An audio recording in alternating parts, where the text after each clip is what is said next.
coming at you from the Hey Yo Studios. It's the Fade Route with D and Z. Here are your hosts, D and Z.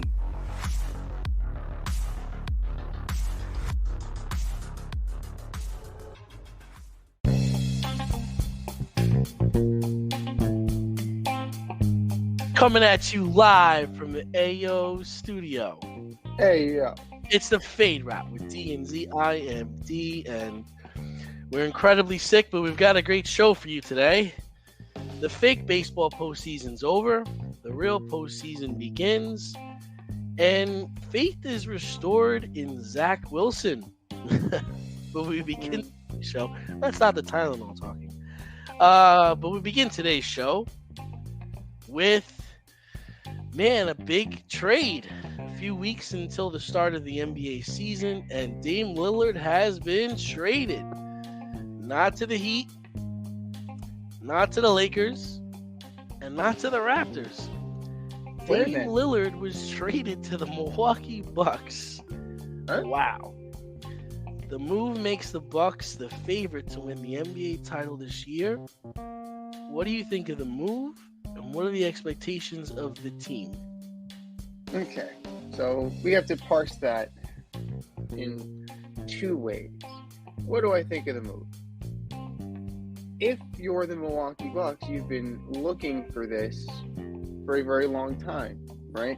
You're looking for the second superstar that will come in and help Giannis deliver another championship and be the second superstar that will keep Giannis in Milwaukee. And I think that they got their guy. I really think that Dame Lillard is going to take a lot of the pressure off of Giannis to where he'll be able to thrive even more. Now, it did cost you some bench depth. It did cost you Jrue Holiday. So it wasn't, it's not like, it's not an NFL trade, like Randy Gregory got traded to the Niners and it cost the Niners a 6th round draft pick. Like it's not like you're actually having to send some capital, immediate capital, to make your team better. And arguably, Damian Lillard is one of the top 10 players in the league. I'm not going to go top 5. Like he could be he could be like 6 or 7. He could be skirting around there. But he, in the short term, absolutely makes you better. And let's look at this from two different standpoints. As a team, it makes you better, right? He averages 25, 7, and 4 for his career. So he is a bona fide superstar. What does this do to the Eastern Conference is the question. Boston made a big trade, and we'll talk about that next, right? We have the Knicks are still there. The Knicks haven't really done that much in the offseason, but they have a solid core that can make the ascent. Cleveland, a solid core that can make the ascent. Philly is still there. Philly is there. Now, they have their own drama trying to trade James Harden. And it looks like the Clippers are the lead dog there. But, James Harden has no leverage. Philly has no leverage because they know he wants out. What does that do to the team? To me, adding Damian Lillard to a team that still includes Giannis, that still includes Chris Middleton, all of a sudden, at the very least, you are in the Eastern Conference Finals, if not already penciled in to the finals. Now, we said this about the Bucks last year, and a Giannis back injury derailed the entire thing, and that's how Miami took off. So I think that's a recognition on Milwaukee's part that it was time to make a move. That Giannis can't be the only guy, because if Giannis goes, everybody goes. And what a move it was. So I think top of the conference, at least Eastern Conference Finals, if not the finals. Yeah, I'm up and down on it. I mean, like, listen, Tatum's a great player. He's a scorer, and he's gonna get you points. But I'm curious to see what this offense kind of looks like. Like down the stretch, who's taking the final shot? Well, it's got to be honest. It's gonna still be honest, okay. And then Dame's not much of a distributor, right? Like, he could definitely pass and he can make the right basketball play, but I don't know if he's not that Jrue Holiday kind of point guard, and his defense is definitely not as elite as Jrue Holiday's is. So I don't think they necessarily took the biggest step forward. Like, they didn't need a scorer like I guess the 76ers need a scorer, right? They don't need a scorer like the Nets need a scorer. They needed a facilitator. They needed a guy who, when Giannis is in foul trouble or Giannis is out or Chris Middleton's off, this guy's going to get you 20 buckets, So that's the only thing I'd say there. But I agree with you. Like, they're definitely top of the conference. I mean, they're definitely going to be a problem. I don't see how anybody could really, contend with them, especially, if nobody gets hurt. And, they're, the other thing is like, now you got Dame making $45 million. Mm-hmm. You've got Giannis making $45 million. It's $90 million. $90 million between two guys. Between two guys, right? Now Chris Middleton comes in at $30 million. Okay. Cha-ching. Brook Lopez $25 million. Cha-ching. His brother only making $2 million. That's got to be a slap in the face. Oh, Thanasis? I'm surprised he makes $2 million. Former Nick legend Thanasis Antetokounmpo. No, I'm talking about Robin Lopez. Oh, Robin Lopez. I thought you were Thanasis. Yeah. He's also making $2 million, so the brothers got a much lesser payday. And like Bobby Portis, Bobby Portis is one of the most important parts of this team. He's making $11 million. Like, you're gonna need that second unit to really beef up. I didn't see this move coming. Like, remember we talked about it a couple weeks ago. We heard that the Raptors were the front runners, and then the Miami Heat kind of cooled because they just weren't interested in Hero, and everybody else was kind of quiet. And then here comes Milwaukee making it happen, which good for them. It's a nice move, but like we talked about, there's other parts of this deal, which included Jrue Holiday going to the Blazers, right? And then the Blazers flipping Jrue to Boston. Whoa. Giving Boston one of the best perimeter defenders in basketball. So now we see Dame Lillard went to the Bucks. We see CP3 went to Golden State. And then we see Holiday go to the Celtics. So which player is going to have the biggest impact for their team this season? Well, let's look at the Jrue Holiday trade, though. Like, Boston did get an elite level defender to finally replace Marcus Smart. Well, first of all, we're both on the same page in that the Blazers did a great job, right? I think God. They turned over this team in, like, a matter of time. Yeah, and before the NBA season started, and we really thought they were going to get stuck, once he said, like, oh, I only want to be traded to the Heat, and, well, dude, then you're not going to play. Like, whatever. Like, like, they didn't listen to his bullshit. They got him out of town, and they got picks, they got players. Hats off to the city of Portland, who's struggling in every other aspect of life with basketball right now. But get this, they're not done yet because they got a trade chip in Malcolm Brogdon. For sure. Flip him to the Bucks. That solves the Bucks point guard problem. Maybe you take back a Robin Lopez. Maybe you take back some spare parts, right? But you sacrificed interior defense for Jrue Holiday because Robert Williams went in that trade, not just Malcolm Brogdon. That's a big nut to swallow there. The only thing is he's hurt a lot, so maybe they look at it like that. Maybe they're looking at it like that, but if I'm looking at this this is definitely a trade where both teams got better, and Brogdon definitely gives you the opportunity to move him on elsewhere, because the Blazers still aren't contending. They're still not, even with the move they made, bring in DeAndre Ayton. Now that's interesting. Wouldn't you say? Yes. Ayton and Williams together. Yeah. Down low. Who's playing the 4? That's very interesting. But as far as who's making like the impact, regular season it's Chris Paul, right? Because Chris Paul always does that, and he gets hurt. He gets hurt in the postseason. He's never in the postseason. He's never there. Oh, this guy. Jrue Holiday. I don't think this move made the Celtics better. Wow. Okay. I mean, that's great that you got Jrue Holiday, but you sacrifice the interior defense, and Kristaps Porzingis is your big. You're gonna get wrecked down low. You're gonna get straight up fucking wrecked down low. I've seen this act. He's a fake tough guy. He's not a real tough guy. Robert Williams was a real tough guy. So I think that's going to be a step back. They're going to have to play run and gun. They're going to have to play like D'Antoni style in order to make this work. They're going to have, outscore him because we ain't going to stop him.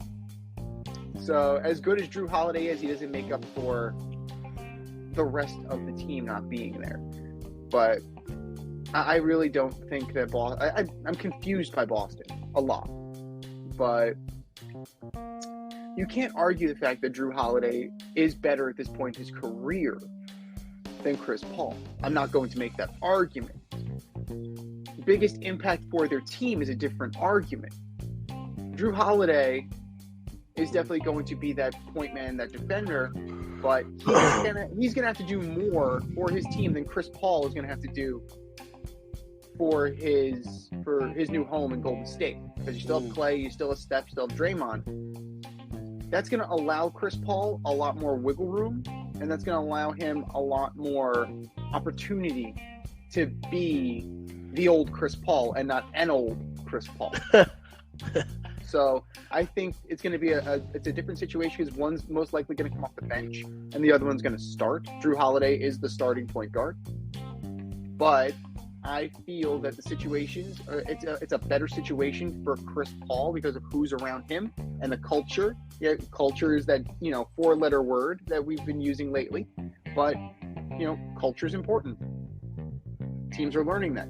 You can't just have guys come into your locker room. They have to be the right guys. And I think that there are enough guys there that can police the locker room and keep Chris Paul in check. So I'm going narrowly Chris Paul. Because narrowly. Fucking this Chris Paul guy. No, I mean, what I will say about one punch in the nuts. No, I mean, that's a good question. It's like how many practices before Draymond takes a swing at Chris Paul, right? Because he's that kind of irritant. Yeah.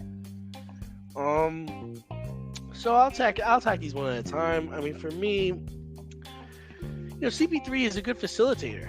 And I think he will make an impact on the Warriors. They've never had a point guard like this before, and it really allows Clay, and it's going to allow Steph to just focus on shooting, right? And he's going to hold people accountable. That attitude that he brings to teams is like, it's maddening at times, but it works. I don't see him putting in like 60 games. I mean, I'm looking. I think he's gonna do like 35, 40 games. I just don't see this guy being healthy enough to play a lot. And going back to the Dame situation, I think it's gonna be he's a superstar, like you said, but I'm not really sure they needed a superstar. They definitely needed a third guy, but I mean, he supersedes Chris Middleton now, and he's really on Giannis. He might even be above Giannis just because of his ability to score from anywhere, right? I mean, he can launch it from half court. We've seen him do it a number of times. So I think, that nuance is a great thing to have, but I don't know how well that dynamic's going to actually work yet. So Both of these are interesting questions, though. Like both situations are remarkably interesting. Mostly because of the Jordan Poole Draymond thing, and then all of the turmoil and roster turnover in Boston. Both of them are very interesting storylines. For sure. And then, so my thing is, like, Jrue Holiday is really a great point guard, and he's a great perimeter defender, right? He's not Marcus Smart, but he's better than Marcus Smart. I get what you're saying. Like, we kind of differ in what we think Porzingis is going to be, and how that whole lineup and how that whole offense is going to look this year. But if I'm just looking at Jrue Holiday and what he brings and his ability to knock down shots, play defense, deliver the basketball to the key players, because that's Boston is hanging their hat on their two forwards, really, right? They've made that decision that this is what they're gonna do. So in that retrospect, I'm gonna go with Jrue Holiday. But my other question for you is, after the trade happened, Jrue Holiday's wife was very upset. Posted this whole thing on how, like, her husband took a nap, woke up, and he was traded. No phone call, no nothing. It's like, you're going here. She's like, we've been a part of this team for a long time. We won a championship here. We're very developed in the community. Our kids, we have friends. There's a lot of social aspects to it. She wasn't complaining, but she was just bringing a mindset and a thought process to that. I mean, do you think that they owed Jrue Holiday a call? Do you think it was too cold for him to find out on X or Instagram? Do you think there needs to be some more emotional set to this than this being just a business? Does business need to be a little bit emotional sometimes? They ask their players to get involved in the community. They ask their players to get comfortable, set up homes, bring your family. We're all a family. But then it's like, dude, pack your bags, you're headed to Portland. You're a family insofar as they can use you. Yeah. So that's the issue with that. But you know what? It is a business. You're a great player, Jrue. We wish you all the best. When they're thinking about making a change at your job, does your boss consult you? Or do they just make the move? That's a negative. No. Yeah, No, I'm they also just make the move. Yeah, they just make the move. Yeah, well, I'm not getting paid, but these guys are getting paid. I'm not that big of a cog in the wheel. But that's the thing. Like, they're very well paid labor. Yeah. But they're still just a cog in the wheel. Yeah. Like, that's real life. That's real life right there. My principal wants to make a change. He doesn't consult me. He doesn't owe me that. Ownership and management don't owe the players that. They don't owe you that. Like, that's not labor relations. Like, they can make your life easy, right? They'll give you the amenities that you need as labor. They'll give you the creature comforts that you need. But that doesn't mean you get a seat at the table in decision making, right? You don't get to tell ownership. You don't get to tell management what to do. And I think that's part of the James Harden situation, right? You try and dictate terms long enough, eventually somebody says no. Why am I doing this? And that whole thing is starting to run its course, isn't it? With him? I mean, he is James Harden. He is about 2 steps away from being out of this league with the bullshit that he's been pulling. Because now rumors are out there that he wanted to go back to Houston and they were going to give him a max deal, but he didn't like the offense that they were going to run. He wanted to go back to like 2013, 2014, like scoring title James Harden. And they're like, nah, man, like, nah, that's not what we're doing here, you know? Right. And then they pulled their offer. It's like, listen, at some point, dude, you got to realize your windows are closing. You know, playing this league is a privilege. You're not as good as you used to be. You know? And you can't be going into these teams and being like, well, I'm not happy, I'm leaving. It's like, yo, dude, that's not how this works. I'm telling you, he's 2 steps away from from going to play in Japan. It's a sense of, and this comes from Adam Silver down, the sense of players' partnership with the league. Yeah. Right. Players are partnering with the league. The problem is that the owner's still on the team. Yeah. And players get older. As quietly as it's kept, and players are assets, and player assets are finite. You eventually run out of gas. You get old and have to retire. You get hurt and have to retire. My whole thing is all these teams gave him what he wanted. Yeah. They all gave him what he asked for. They literally all gave him what he asked for. From bringing in players to giving him money to being lenient on when he played and when he didn't play and what offenses they were running. Like, dude, they gave you what you asked for and you're still complaining. Yeah. You still ain't happy, dude. Like, to be fair, Jrue Holiday was not that guy. That's not what we're No. But like James, comparisons. Like James literally could have become one of the best players, best scorers all time. He could have become that. But now people are going to talk more about how much he moved around in like a 5-year span. Like it's just unnecessary, dude. It's just like, go play basketball. You're playing with Joel Embiid. What is the problem? What do you want? They fired Doc. I'm pretty sure they fired Doc because he didn't like Doc. Like, dude, Daryl Morey got you here. Like, he moved heaven and earth to get you here. I mean, so what do you think is going to happen with James? You think he gets traded? I think he actually showed up to training camp. That's got to be awkward. You call your boss a liar, and you say I'm never going to play for him again. It's like, hey. Well, look who won the pony. I'm here today. Where's my locker? Right. Wait, coach, where's my stuff? It's that whole George Costanza thing.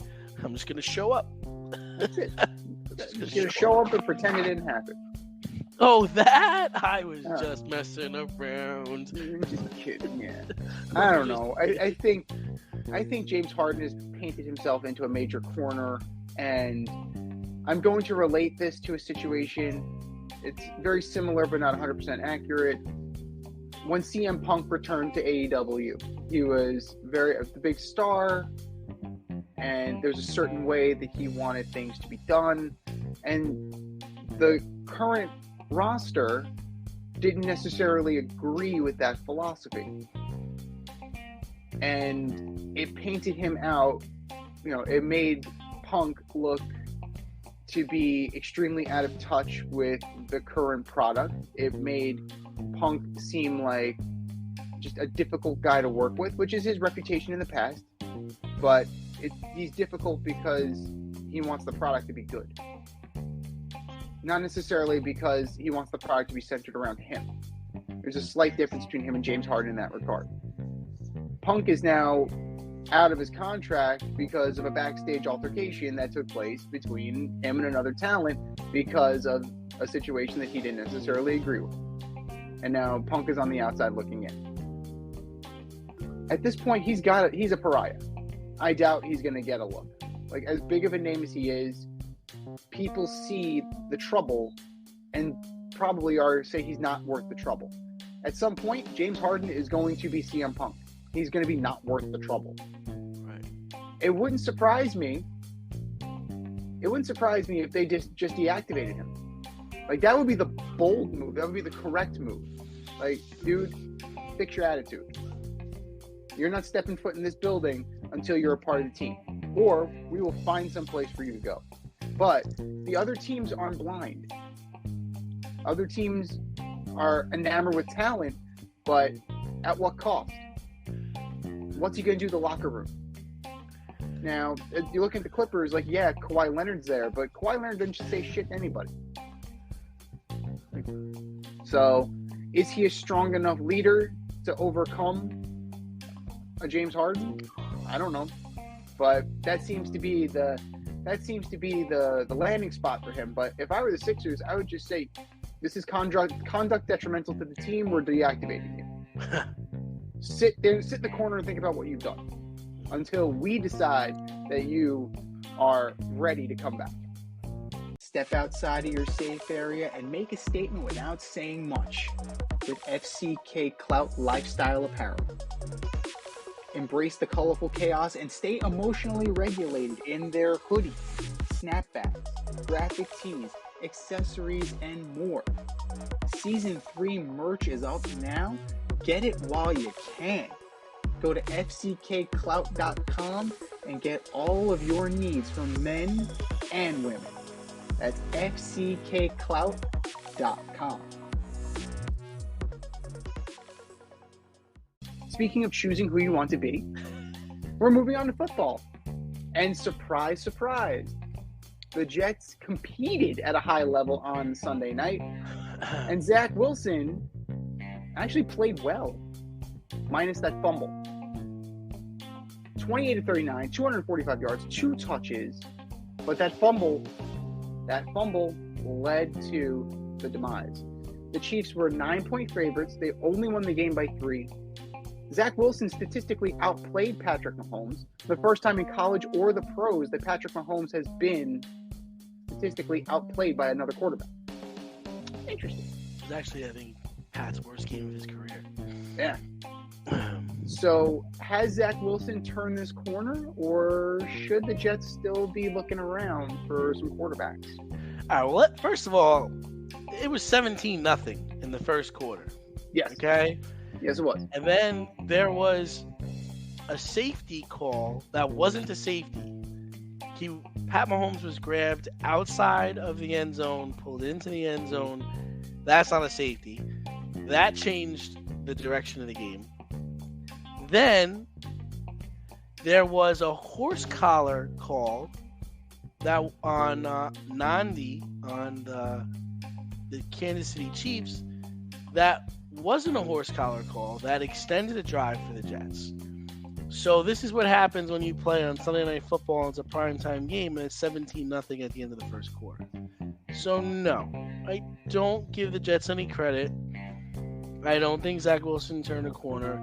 There was a lot of guys running open that he missed on Sunday.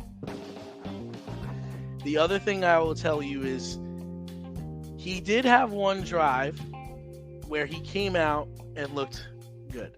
And that was at the end of at the start of the second half. He came out and he was 5 for 5 and he threw a touchdown. That was it. But honestly, Z, it comes down. It's a week to week thing, right? Because this week, if you go into Denver and lose to this awful team, this team, Denver, gives up 37 points a game. If you don't go there and wipe the floor with them, I don't even know what to say. I don't know what to say. Like, I understand Zach Wilson's your quarterback and you're figuring all this shit out, but Denver bad. Oh, Denver bad. This game has no meaning for the Denver Broncos, but it has a lot of meaning for the New York Jets. Like, the Broncos should lose this game. They're going to have, they just got rid of Randy Gregory. This is this old Bill Parcells move where the team's not good and doing good, so people start getting fired. People start getting waived, traded, because, they're a bad football team. Yeah. They're going to have to build this defense. They're going to have to rebuild this defense in the offseason. But no, I don't believe in Zach Wilson. I don't believe in him at all. And I think this weekend, they better win this game. They got to win the game. I can't see how they lose this game. If they lose this game, it's going to be I can. I can. It's the reason that they've been losing the entire time. Run the goddamn football. Run the fucking football. Earth to Nathaniel Hackett. Run the fucking ball. Run the ball. 6 for 56, Breece Hall. 5 for 16, Dalvin Cook. Michael Carter had one run. One. Bad drop, too. He had a bad drop also. Very bad drop. Run the goddamn ball. Zach Wilson a better quarterback? Take the ball out of his hands. You did it for Mark Sanchez. Mark Sanchez looked competent at times. This kid doesn't look competent most of the time. Why? Run the ball. You design the offense for Aaron Rodgers. Aaron Rodgers is on a fucking walking boot. He's in a shoe. Excuse me, because he's attacking rehab so hard. I'm attacking rehab. Like, good for you. To do what? To be here for week 17 when the team's been eliminated? What are you going to do? You're going to screw them out of a top 5 draft pick by playing? Is that what are you talking about? Go away. Go away. Go take some ayahuasca and go sit in your darkness and just go away. Listen to Taylor Swift. Do whatever you need to do. Just go away. This is Zach Wilson's team now, or at least for the foreseeable future. And how do you make this team better? You take the ball out of Zach Wilson's hands. You make them run the ball. If they defend the run, what opens up? The pass. Ground and pound. That is what's going to make it happen. And Nathaniel Hackett, wake up, smell the coffee. He's not Aaron Rodgers. You cannot make an offense for Aaron Rodgers if it's not Aaron Rodgers.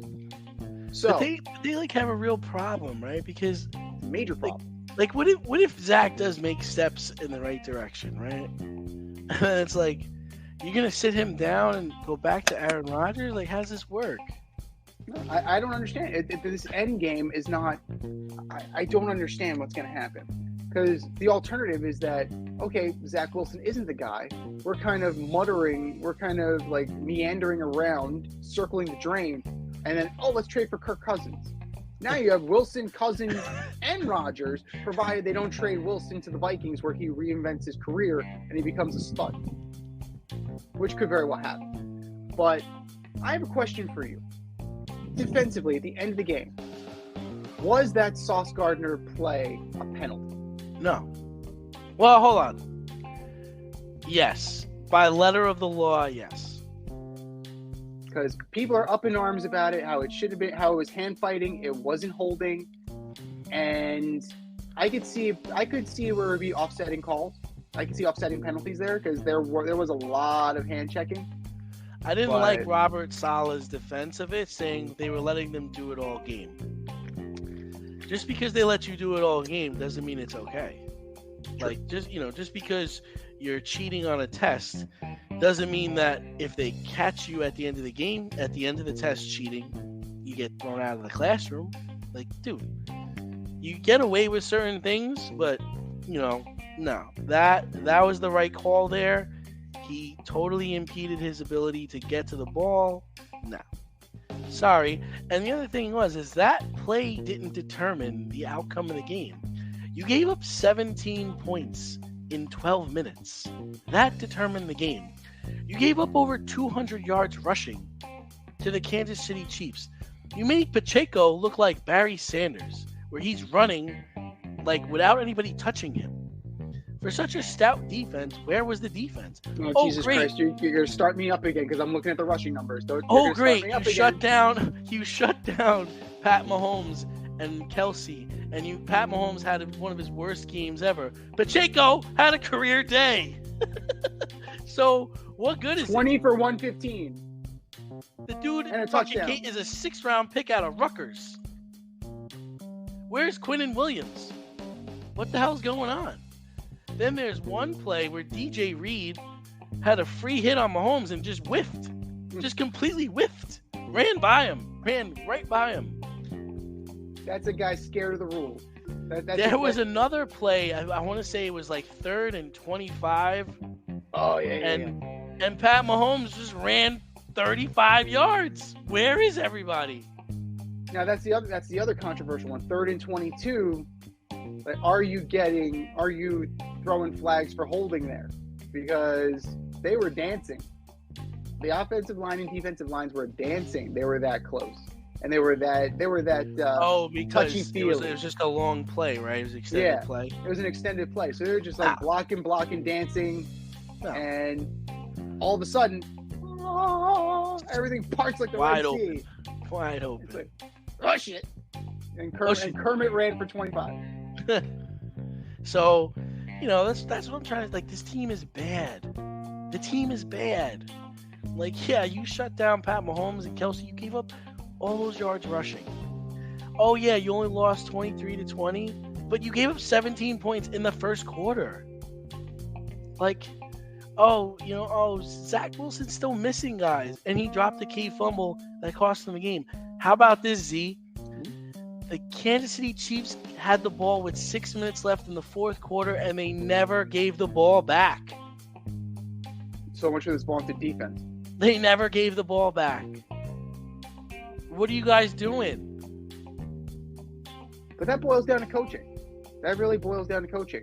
Andy It boils down Reid. to a lot of things. It boils down to this team isn't good. But look at Coaches it, aren't but- nothing. There's nothing good about this team. But look at it. Robert Saleh getting himself an unsportsmanlike conduct penalty for going apeshit. The friggin' vein in the side of his head is bulging out.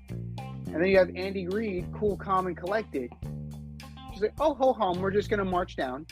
Yeah. We're gonna do what we do because we do what we do. Like that attitude comes from the head down.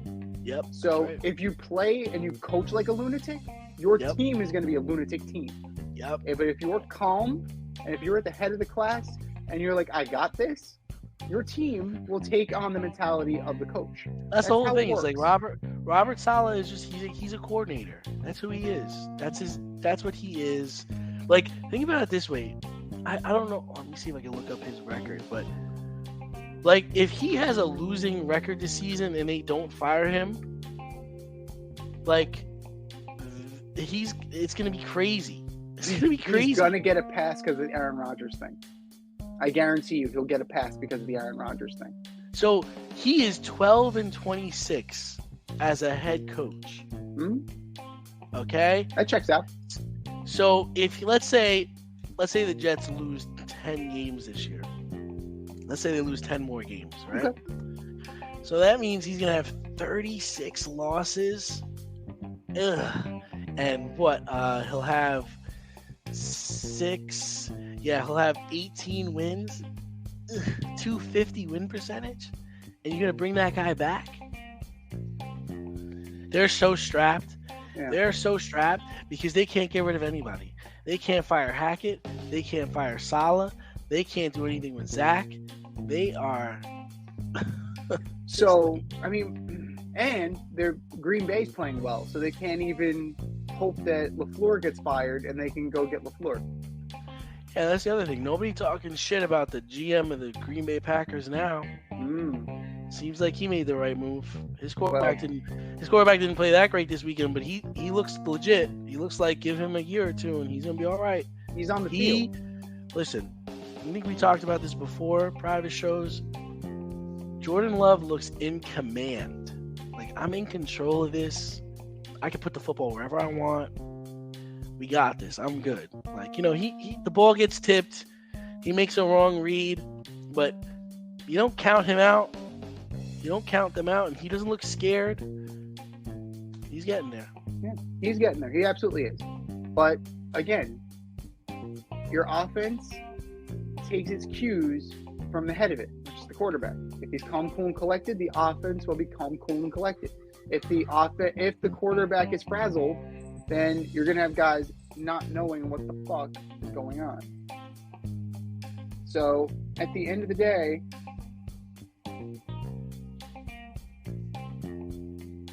you have to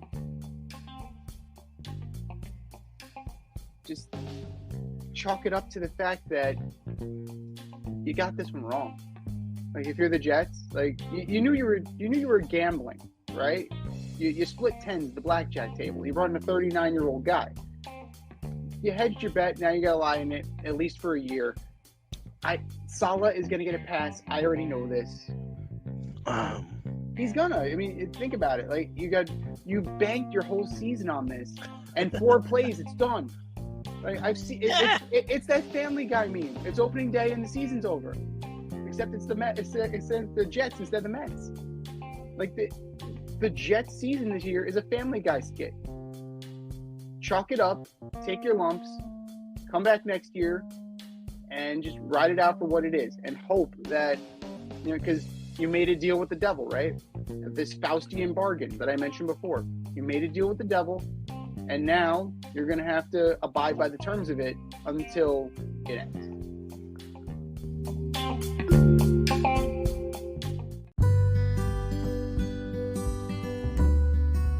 Avoid messy accidents. Get better stopping power with your brake pads. Callahan brake pads. You never know when you'll be driving in the road and there will be a truck tire that you need to avoid and save your family. Callahan Auto. We really care about what's under your hood. Speaking of comebacks, there were none. There were absolutely none. The baseball postseason is underway. The new wild card round has come and gone. Each series was a sweep. It was a 2-game sweep. The Blue Jays got done in by the Twins. The first time the Twins have won a playoff series in 21 years. You can legally drink now. The last time, if you were born the year the Twins won a playoff series, you now can legally drink. Texas Rangers beat down the Rays in front of 19,000 people each time, which is a great crowd for them. Just, it's playoffs. The Phillies, they fried the fish. They absolutely fried the fish. And the D-backs bossed around the Brewers, possibly sending Craig Counsell to the Mets. So, is it time to go back to the old format, or do we need to keep expanding these playoffs and letting even more teams in and keeping these mediocre series afloat? Yeah, man, I'm just old school on this. Like, I don't give a shit. Like, I don't care. Like, I'm sorry, but I didn't need to see that. I didn't need to see the Phillies destroy the Marlins because the Phillies are a much better team. I didn't need to see the Twins, who won their division, have to play the Blue Jays, who were just not ready for the test this year. Like, listen, I understand, like, you want to give everybody a shot, and most people were competing all the way until, until the last week of the season to get this spot, but what good is it? And then, to make matters even worse, now the Braves got to face the Phillies. That sucks. I don't want to face the Phillies, man. It stinks. Like, there's no reseeding. It's the bracket is the bracket, which is horseshit. But no, I don't need to see it. I don't know who really enjoyed it other than the people, like, who are part of those fan bases. We're kind of hopeful that you'll get into the playoffs. But I'm done with it. It's stupid. Go away. So one team in the entirety of this time has gone to a game 3. That would be the New York Mets. One team. And they shouldn't have gone to a game 3 either. So that's not good. This is not good product. Why am I watching this? Why am I watching the Miami Marlins getting beat down? Yes, wonderful. You made a playoff, right? If you count COVID, this is 2 times in 4 years that the Miami Marlins have made the playoff. And they have not looked good either time because they're not a playoff team. They're very good, but they're not a playoff team. Look at the Rays. The Rays were a 100-win team this year. Out on their ass. Because they ran up against another 100-win team or close to a 100-win team in the Texas Rangers. It's absolutely mind-boggling to me that we're letting in mediocre competition in order to do what? Goose a TV rating? Is that what this is? To give K-Rod 3 more days? To oh God, that's awful too. Listening to those two guys, oh yeah. God, like just stick to fucking Yankee games. I don't want to hear you guys. Oh, brutal. Brutal. I don't understand. Personally, that's just me. I don't understand that we're putting this in. We're diluting the product for what? Now, here's a crazy idea, and you might think I'm crazy. Whatever. You borrow from the NBA. Hear me out. Those last 2 wildcard spots, you shorten the season to 154. You have your division winners, and the last 2 wildcard teams are decided by a 4-team playoff. So that whoever's left. So you'd still have your Mariners, you'd still have your Rays, You'd still have your Rangers.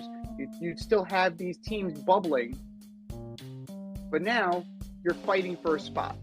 Now, yes, the result still may happen that they get swept, but you're also building momentum, right? Who's to say that that wild card team doesn't come out of this wild card tournament and, like a buzzsaw, go to the World Series? I wouldn't mind that. But I don't want to see. I don't that, like though. 2 out of 3. I really don't like. I don't want to see that. I don't want to see the Rays. I don't want to see the Rays beat a good team. I don't want to see the Marlins beat the Phillies. I don't want to see that. I want to see the best teams move forward. An upset here or there is fun, sure, but I don't want to be cheated out of getting to see the best baseball I could possibly see. Like, what are we going to do? You're going to see the Marlins, beat the Phillies, they upset the Braves, and then they get to the World Series and they get swept? Nobody knows anybody on the Marlins? Like, come on, it's silly. The Phillies bang the ball. They deserve to be where they are. The Twins shouldn't have to prove themselves to anybody. They won their division, man. Like, come on, this is bullshit. The Rangers just destroyed the Rays, who just were playing bad the second half of after the All-Star break. They just weren't a playoff team. They're done so. And now what you've done is, right? Now you've cheated yourself, right? Because now I think the Rangers are playing the O's, right? Mm-hmm. So now the Rangers just played 2 games. So you can look at it 2 ways. You can look at it as, okay, the Rangers warmed up, so now they're going to play Baltimore. Or you can look at it as, now they're going to go play Baltimore, but they got to start their number 3 against Baltimore's number 1. Like, why shouldn't we be able to get the best of the Texas Rangers against the best of the Baltimore Orioles? That's what the playoffs are about. It's not sympathy. Not everybody gets a trophy. It's participation. You weren't good enough this year. Now, what you've suggested, I can get on board with that. That's fine. I can get on board with something like towards the end of the season, last couple of games, we scratch those out and you play to get a final spot. That's fine. But come on, man, it's just trash. It's just trash. And it's all about money. It's all the answer to everything is money, and it's ratings, and it's everybody's all these fan bases, because they want that playoff revenue. They don't not everybody gets it every year. No, it's true. But statistically, if you're looking at it, right, if you're looking at it by the standing, the second worst team in the playoffs were the Minnesota Twins. The second worst. All right, but they still won their division, right? That's the goal. Isn't that the goal of every team? The goal of every team is to win your division. We take care of what's in-house. We take care of what's in our division. We're built to beat the teams in our division. So they did what they were supposed to do. They get penalized for that. Come on. Well, yeah, you got Sonny Gray out there dealing, dude. Dealing. My man is back. I'm proud of that guy. Don't speak it into existence too quickly, because guess what? They got the Astros next. That's okay, but I'm proud of him. Like, you remember he was with Oakland, and then he goes to the Yankees and is awful there. He gets out of pitch. And then he goes to Cincinnati. I think then he went to Cincinnati, and now remember how to pitch. He's with the Twins, and he's their best pitcher. He had I believe he had a sub-3 ERA this year. He's playing phenomenal baseball. Good for him. Think about the stain of the Yankees that's on this playoff too. You have Aaron Hicks on the Orioles. Evaldi, Jordan Montgomery. Oh, Jordan pitched good too. Joey Gallo. Sonny Gray. Yankees everywhere. Who's your favorite Yankee still in the postseason? Josh Donaldson was on the Brewers. He was. Somehow Josh Donaldson qualified for the playoff roster. That's amazing. It's insane. You had Chad Green, although I don't know if Chad Green pitched for the Blue Jays. Oh, wow, I forgot about him. Yeah. So, of the guys that I'm happiest for, I'm going to say Monty. I'm going to say Jordan because you know what? He proved that the Yankees made a mistake. I want to see Aaron Hicks win the World Series MVP. That's what I want to see. Could you imagine Game 7 of the World Series, walk-off home run, Aaron Hicks? I'd love it. I love it. They build a statue for him in Baltimore next to Babe Ruth. He awesome. does the Serrano testicle strut as he's going around the bases. That'd be so great. Oh my God, I love it. Oh my God! But anyway, now that the riffraff is out. Like, yeah, the riffraff's out. It's out. Like who is left? We have the Dodgers. We have the Diamondbacks. We have the Orioles. We have the Rangers. We have the Astros, the Twins, and then we have the Phillies and the Braves. So, is there an upset in mind, or is this just gonna end up being like Braves Dodgers Chalk? And is it gonna be chalk? You think so? I'm terrified. I'm terrified of the Phillies.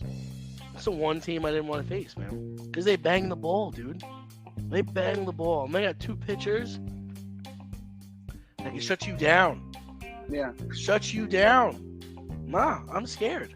I am fucking scared. I am terrified of the Phillies. I don't think the Dodgers have anything to be worried about. I don't think the Astros are going to slap the Twins, right? I would think so. Yeah. The Orioles-Rangers series could be a little interesting because the Orioles don't pitch as well. And the Rangers can score a lot. I'm curious. I can't wait to see what Camden Yards is like, though, for a playoff game. That's gonna be crazy, right? That's gonna be good, right?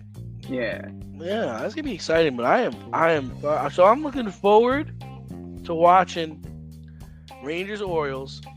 But as far as upsets are concerned, I am absolutely terrified of the Phillies. And that's the other part. They don't reseed this shit. The Braves should be facing the Diamondbacks. Why are they facing the Phillies?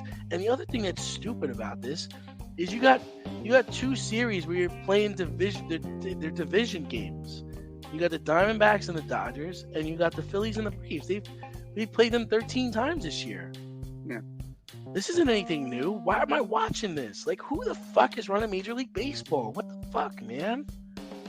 I don't know why you're not reseeding. It doesn't make any sense. So think about it this way. Like, the Braves were 8-5 against the Phillies this year. The Phillies are good enough where they could totally win a 5-game series, man.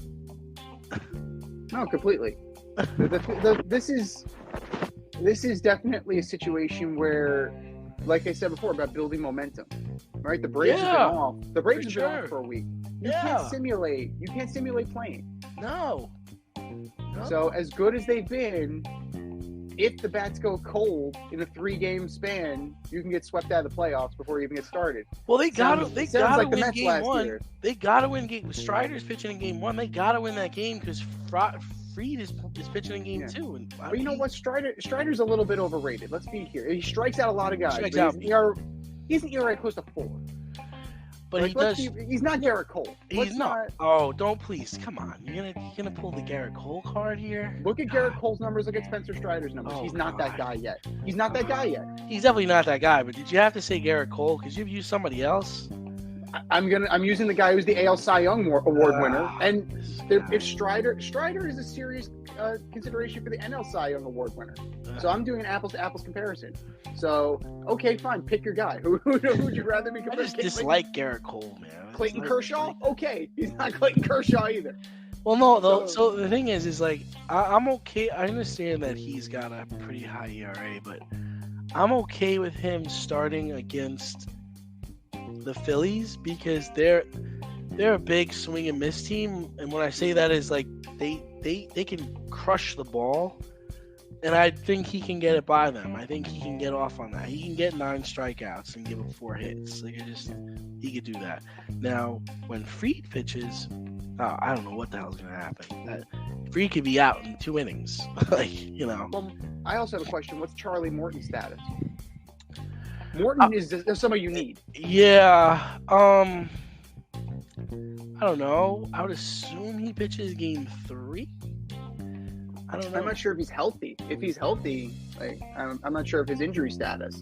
Yeah, I So- don't know. I don't know what the plan is there. I like Charlie though. He's fine for me. Yeah, Charlie has definitely developed into a really good pitcher towards the tail end of his career. And He's the really kind of guy. Pitcher his whole career. Why towards the end? He's got what? He went to the World Series with the Rays. He won it with the Astros, and then he won it with the Braves. I think, right? He was mediocre until he got to Houston. Yeah. And then, well, like all things, mediocre until I got to Houston.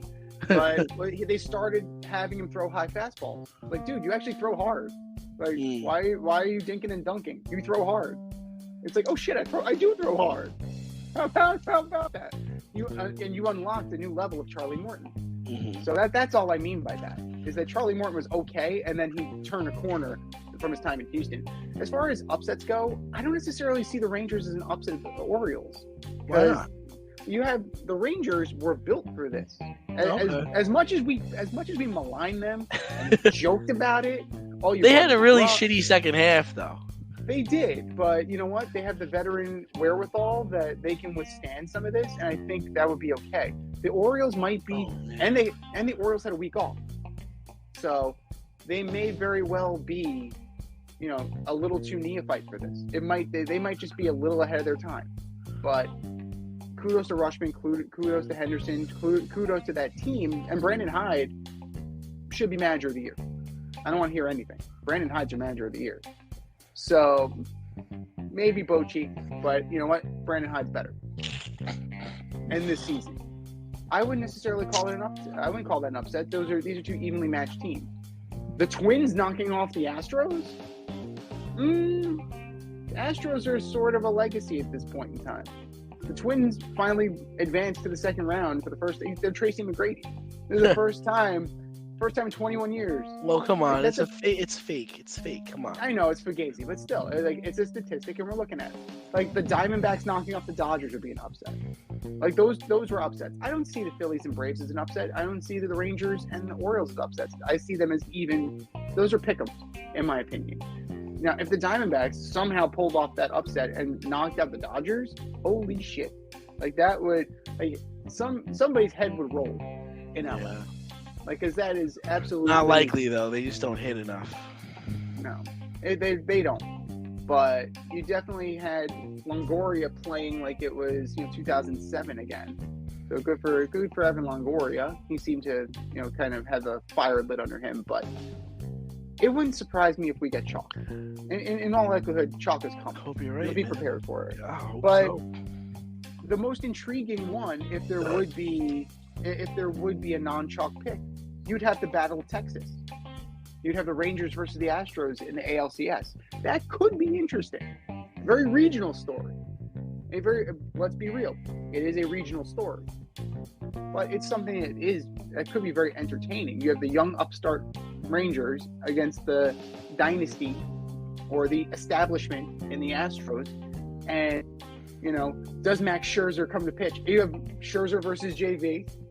You have a few storylines. You have Bochy trying to, prove that he still has what it takes, and that San Francisco was kind of a miss in getting rid of him. Now since they already got rid of Gabe Kapler, but I'm interested.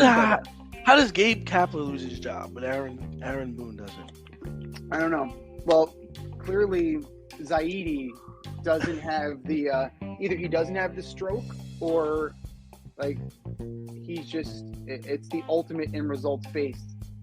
Aaron Boone, like I read a report that they're trying to toughen him up. They're going to make him a tougher manager next year. You throw him in a ring? Like what is? I don't know. What are you gonna do? What does that mean? What does that mean? We're going to toughen This is what the him up? analytics team came back with. How much are we paying you?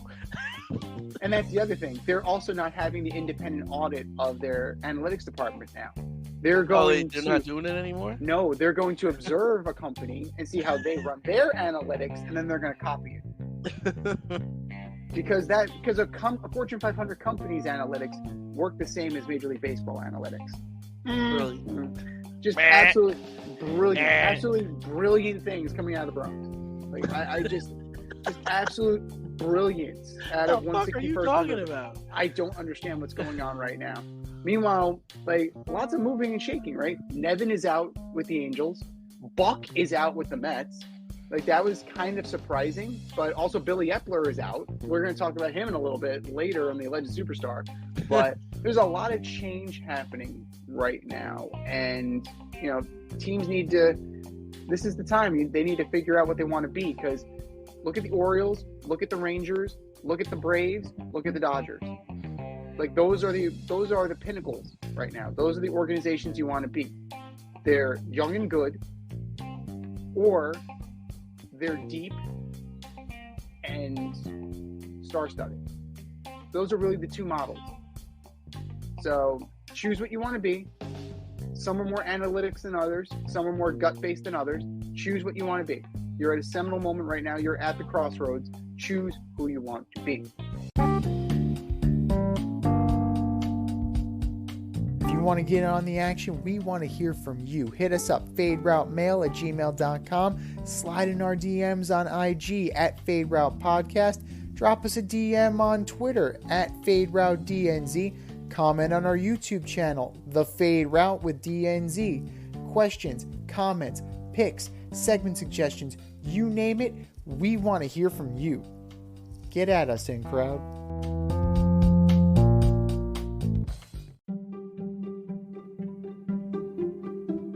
The choice is yours. Swipe left or swipe right.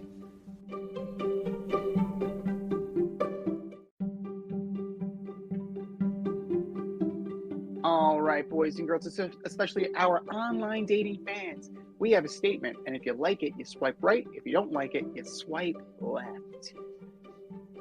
Swipe left or swipe right. Number one, Brian Daboll, Saquon Barkley, and Daniel Jones the rest of the season. I'll let you go first on this one. Oh, man. I'm going to break it up into three. Oh, okay. I'm breaking it up into three. I'm not going to lump them together. All right. I'm swiping right on Brian Daboll.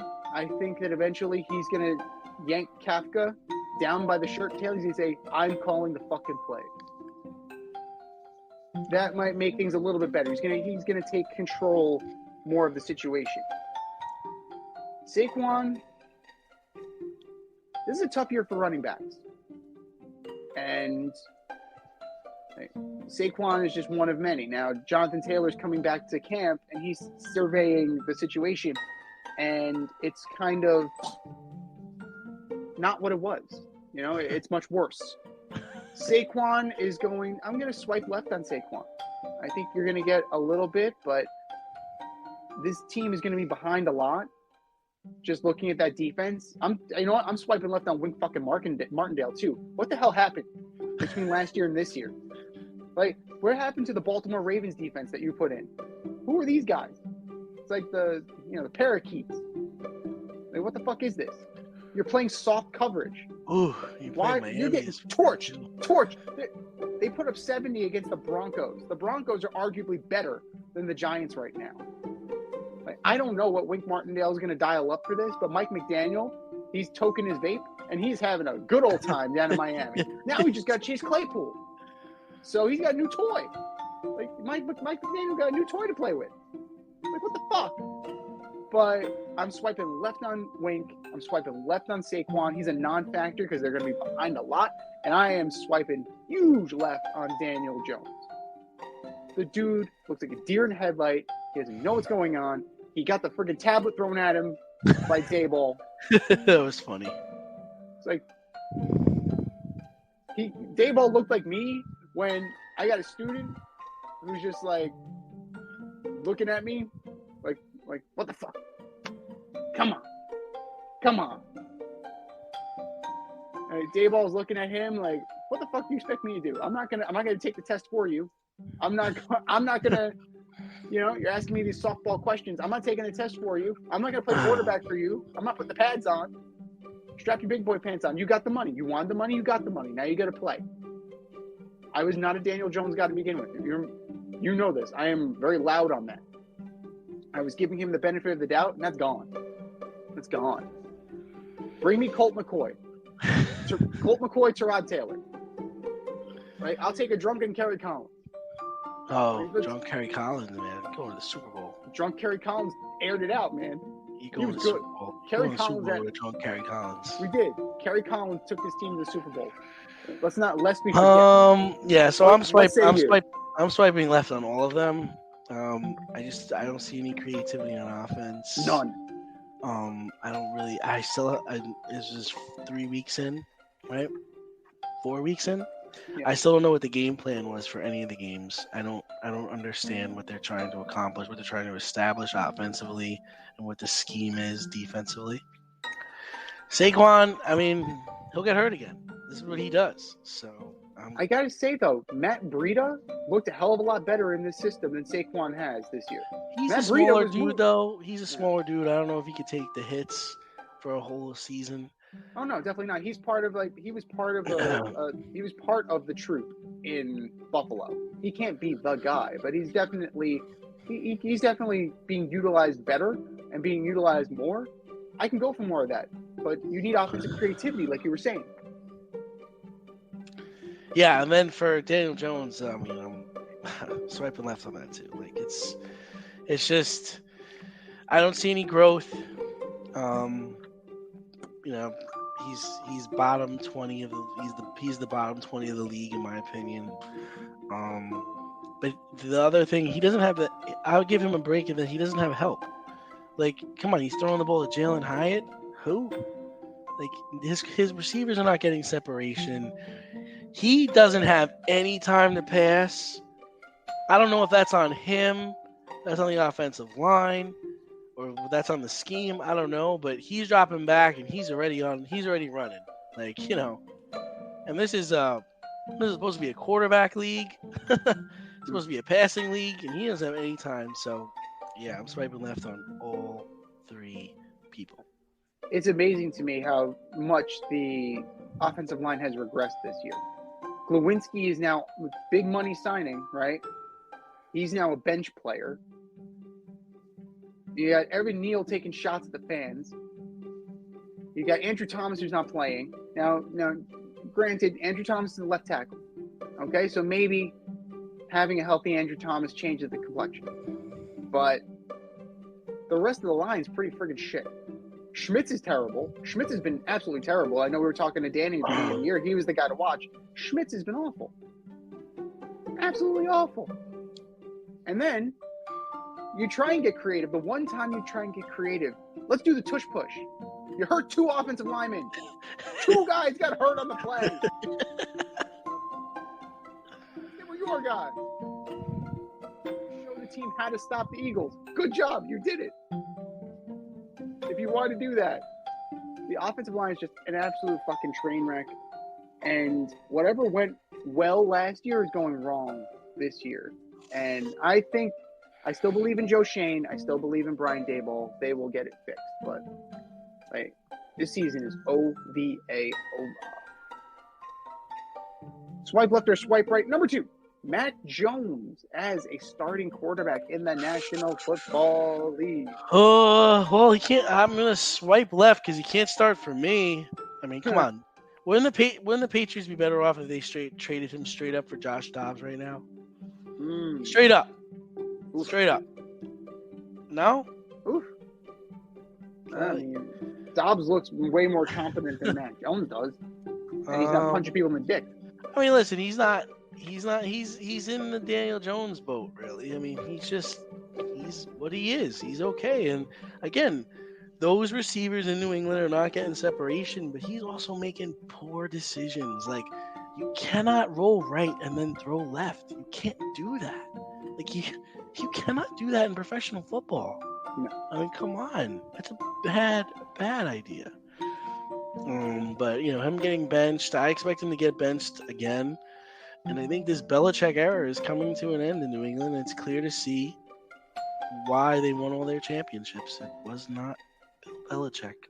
The Belichick era is becoming the Belichick error in the past few years.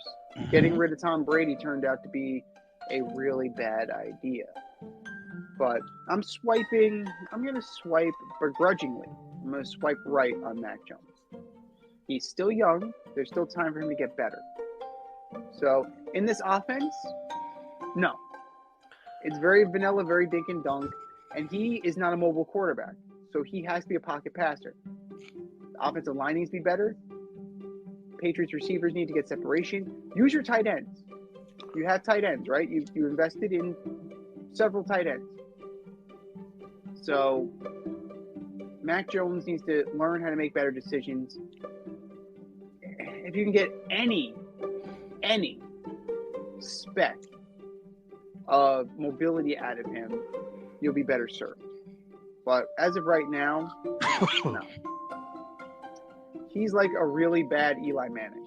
Like he's like Eli on a bad day. Eli on a good day is a world beater. But Eli on a bad day, you're questioning lots of things. Like, is he adopted? Like, what is he really a Manning? I know he looks like a Manning, but is he really a Manning? Right. It's just there are not enough flashes to justify Mac Jones being a starting quarterback. This year is kind of an aberration because he's rating better than Joe Burrow, but Joe Burrow on a bad cap. So Joe Burrow on one leg is worse than Mac Jones. There's a news flash for you. Zach Wilson is worse than Mac Jones. I could have told you that. But he definitely feels like a throwback. He feels like a bygone era. You know, he feels like that pocket passer that doesn't really play in the league anymore. You need more mobility. You need more athleticism. He's a good he's a football player, but not an athlete. And that's why Tua and Jalen Hurts are lapping him right now. Not only are they supremely talented, but they're also athletic. And that's going to hamper him. So whether that's him getting in the weight room, getting in, doing more agility drills, just sprint speed, whatever he needs to do, like that's going to make his life better. Because as a pocket passer, he just isn't it.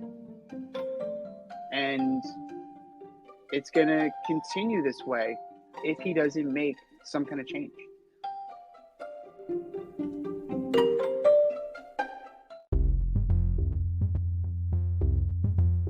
Are you in need of air care maintenance or service? I have the company for you. Air Care Technicians. They service the Westchester and Northern Bronx area and can help you with all your heating and cooling, maintenance, and service needs. Just give them a call at 914-315-1547. Again, that's 914-315-1547. Or shoot them an email at aircaretechnicians@gmail.com. These guys are the real deal as they are veteran-owned, licensed, and insured. Make sure to tell them that D&Z sent you.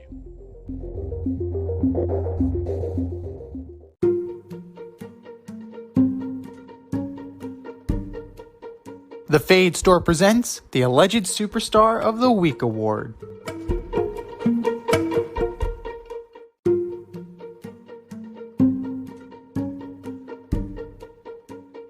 All right, boys and girls, you know what time it is. It's time for the Alleged Superstar of the Week. We put up a poll on our X account at FadeRouteDNZ, and you vote, and you vote, and you vote, and you vote. And the winner of said vote gets a shout out on this here show and the coveted ass trophy. And do you know who took home the coveted ass trophy, D? I don't. Me neither, because I forgot to put the poll up. Make good coming, I promise. But my fuck up was last week. This is this week. What are your nominees for Alleged Superstar of the Week, D? All right. Well, first up is the Commanders. You let the winless Chicago Bears come into your house on Thursday Night Football and drop 40 on you. And you gave up 45 fantasy points to DJ Moore. Oh, awful. Commanders, you're my Alleged Superstar of the Week. Number 2, Brian Daboll. The Giants have led for a total of 18 seconds all year. Yeah. We're going into week 5, man. The Seahawks come across the country on Monday Night Football. Not fair to the Seahawks at all. And blow you out. What you're doing is not working. Brian Dable, you are my alleged superstar of the week. Last one, the New York Yankees officially finishing the season in third place in your division, missing the playoffs, and nobody loses their job? Come on, man. Even Gabe Kapler got fired. Boone Major and Cashman are coming back next year. What a joke. New York Yankees, you are my alleged superstars of the week. What do you got, Z?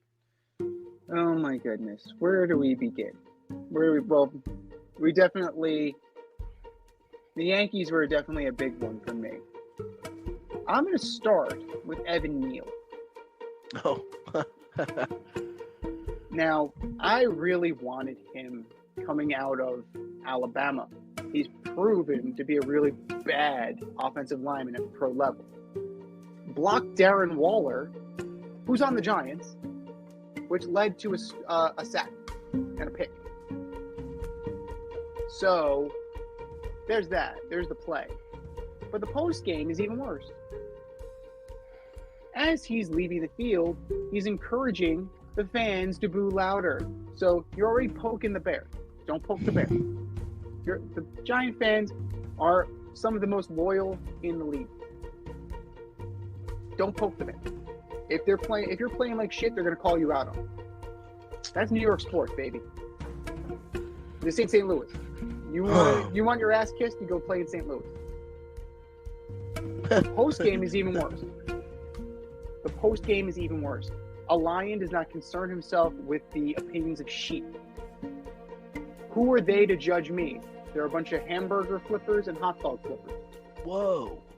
Yeah. Those hamburger and hot dog flippers, they come to watch you play. Right? How are you better than them? They're watching you play the way you're playing.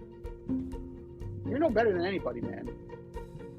And he issued this half-assed apology about how he came from humble beginnings. Clearly, somebody forgot that in the moment. When you're calling everybody hamburger and hot dog flippers. That's pretty bad, Evan. Evan Neal, you are my alleged superstar of the week. Billy Epler, not only resigning from the GM position of the New York Mets after one up year and one down year, but there are reports now that you manipulated the IL. And there's probably going to be an organizational fine coming. Major League Baseball is investigating the Mets now. Thank you, Billy. Thank you for that. And then you can Buck Showalter, and Buck comes out, and this is a little out of turn for Buck. I will say that it is out of turn for Buck, saying that he wanted to bench Daniel Vogelback so many times, but he was told by Epler to play him. What? What? What? Are you kidding me? That's a double egg on your face. What are you doing? What are you doing, Billy? You ran up the bill. You traded all those guys out. You're playing this one guy. And now Major League Baseball is investigating the Mets. What the hell, man? What the actual hell? Billy Epler, you are my alleged superstar of the week. And last but not least, the San Francisco Giants. What the hell are you doing firing Gabe Kapler? Seriously. I don't understand.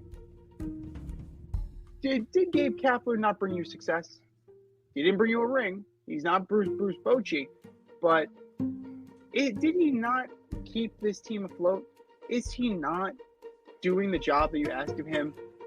It's not his fault that you're rebuilding. That's not on him. Zaidi, that's kind of on you. And you brought in Gabe Kapler. So what I'm reading between the lines there, that he's doing this to save his own ass. So that's what I'm seeing. Yeah, 78 and 81 this year. Okay. 81 and 81 the year before with a relatively strapped roster. But you're also 107 and 55 in 2021. You're not that far removed from 107 and 55. I don't see this as a good move. San Francisco Giants, you are my alleged superstar of the week. I think we said our piece. Go to our X account at FadeRouteDNZ and vote, and vote, and vote, and vote. And I promise I'll put the poll up this time. And for our nominees.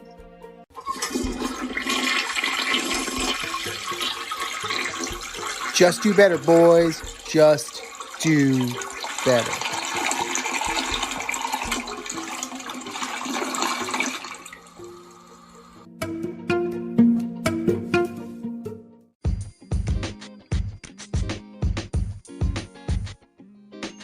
Your favorite podcast has its own merch line now. Go to the Fade store with DNZ.com today for all your Fade Route merch needs. I'm talking tank tops, t-shirts, sweatshirts, like yoga pants, we got those too. Like some cool accessories, we got those too. And we're not done yet. We have so much more planned for you, but check out what we have today at the Fade store with DNZ.com. That's the Fade store with DNZ.com.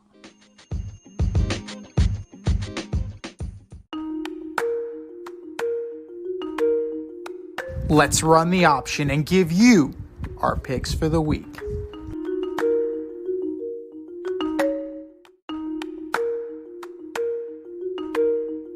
It is the option for week 5. And if you want to play along with us, go to our Instagram account at Fade Route Podcast. Click on that link in bio. Go to our CBS Sports Pick'em League, also titled The Option, and sign up and play along with us today. We've had a pretty competitive year so far. All of us are separated by about 2 points. Two. Not too shabby. In first place, you have the lovely Rita Sanchez with 39 points. You and I are tied for second with 37. Foxy rounding up the top 4 with 36 points. Tricky time now. These are now bye weeks. Let's see what you got. On the bye this week, you have the Browns, the Chargers, the Seahawks, and the Bucks. We're going to discount the Thursday night game. We all picked the Commanders, and boy, did we look stupid. But let's go to Sunday. We're back in London. It was at Wembley last week. It's at Tottenham this week. The 2-2 Jags at the 3-1 Buffalo Bills. Bills. I'm torn by this because the Jags have been in London all week. So they're acclimated. That's like the one thing that gives me pause about this. But, yeah, the Falcons did not look great last week. So I'm going to go with the Bills as well. I think they're just a superior team to the Falcons. 1 o'clock. The 2-2 Houston Texans go into Hotlanta to take on the 2-2 Falcons. And how is the NFL doing them so dirty like this? You did London and now you have another game? That's messed up. Falcons. I'm taking the Texans. I'm taking the Texans too. I think the NFL did the Falcons dirty here. I really think that they should have gotten the bye after going to London. Especially knowing that the Jaguars are there for 2 weeks in a row. No, that's not cool. Not cool at all. The 0-4 Panthers at the 3-1 Detroit Lions. It's the Kitten Bowl. Lions. Lions roar. Panthers 0-5. And I wonder if they made a mistake with Bryce Young. The 2-2 Titans at the 2-2 Indianapolis Colts. Colts.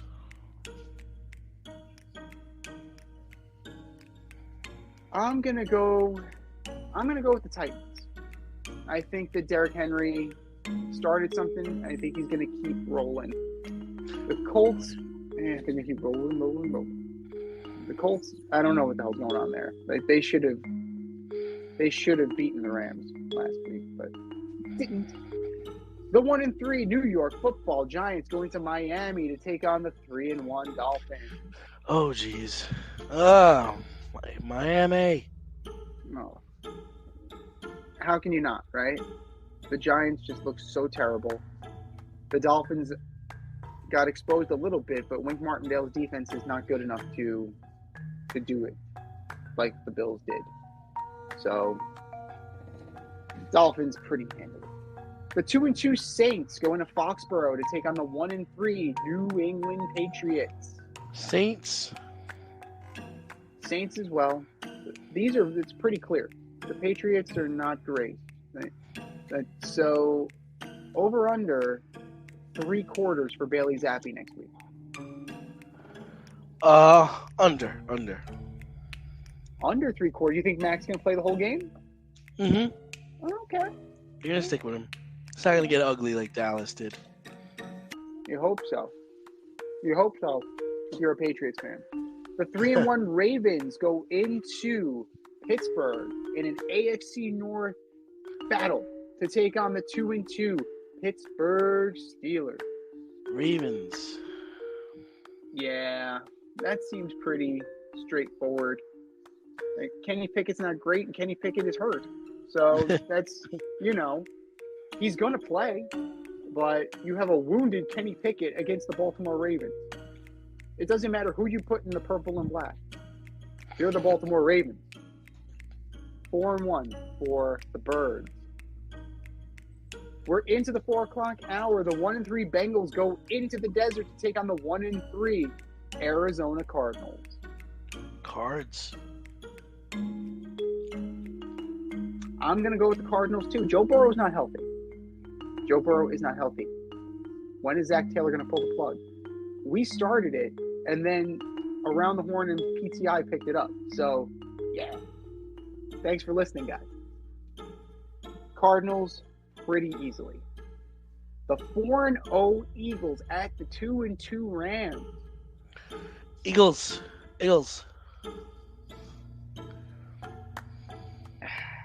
Fly, Eagles fly, unfortunately. 5-0.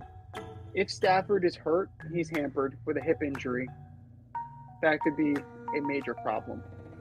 This next one. The Nathaniel Hackett Bowl. The 1-3 Jets go into the Mile High to take on the 1-3 Denver Broncos. I'm taking the Jets. The Jets have to win this game. They have to. They have to. That doesn't mean they will. I'm going to take the Broncos. I think Russ is going to torch Robert Saleh's defense. Oh my gosh, that would be crazy. I think he's going to torch him. Absolutely torch him. And then the metaphorical middle finger at the end of the game for Sean Payton. So Broncos pretty handily. The 3-1 Chiefs go into Minnesota to take on the 1-3 Minnesota Vikings. Chiefs as well. Minnesota's not good. Chiefs are very good. Possibly the game of the week. Could end up being the game of the year. Your Sunday night special. The 3-1 Cowboys go into Santa Clara to take on the 4-0 San Francisco 49ers. 49ers. I'm taking the Niners as well. Like, they're a good team. They're much better than the Cowboys. Christian McCaffrey, have a day. And your Monday night delight. The 2-2 Packers go into Allegiant Stadium to take on the 1-3 Las Vegas Raiders with Jimmy Garoppolo under center. It doesn't matter. Packers. I'm going to go with the Packers as well. Just, the Raiders are the Raiders, and the Raiders are not good. And as a reminder, the Browns, the Chargers, the Seahawks, and the Bucks are all on a bye. Adjust your fantasy rosters accordingly. This has been the Fade Route with D and Z. Thanks for tuning in. Catch our podcast on Wednesday nights on Spotify, iTunes, iHeartRadio, wherever you listen to your podcast. So until next time, stay faded, everyone. Time for us to run the go route. We'll talk to you next week. Thanks for listening to this episode of our podcast. If you like what you heard and want to hear more, be sure to like and subscribe on your favorite podcast platform. Rate us 5 stars, leave us a review, turn on subscription notifications, and tell your friends. Spread the word, spread it wide.